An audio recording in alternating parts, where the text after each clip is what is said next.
দুটি কথা, আমাদের পবিত্র কোরআন বিশ্বের গুটি কয়টি ভাষায় অনুবাদ হইয়াছে। অপরপক্ষে খ্রিস্টানদের ইঞ্জিল বা বাইবেল এ পর্যন্ত ১৬০০ এরও অধিক ভাষা অনুবাদ করা হইয়াছে।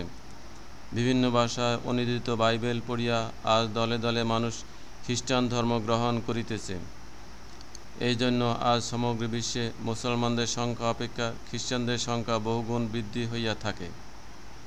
অপরপক্ষে আমরা যুগে যুগে কোরআনকে অন্য ভাষায় অনুবাদ করার অনীহা প্রকাশ করিয়া এবং প্রত্যেকের মাতৃভাষায় নামাজ কোরআন পড়া নিষেধ করিয়া আমাদের অবুঝা আরবি কোরআন লইয়া চক্ষু মুদিয়া বসিয়া আছি।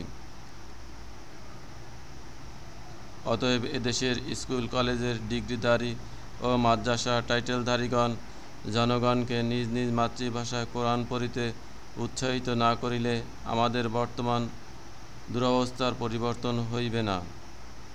ইসলাম ধর্ম একটি পূর্ণাঙ্গ জীবন ব্যবস্থা হওয়া সত্ত্বেও আজ আমাদের বাঙালি মুসলমানগণ পূর্ণাঙ্গ জীবন উপভোগ করিতে পারিতেছে না।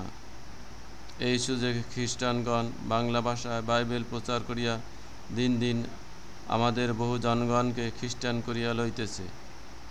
ইতি অনুবাদক প্রিন্সিপাল আলহাজ এ টি এম খন্দকার স্যার।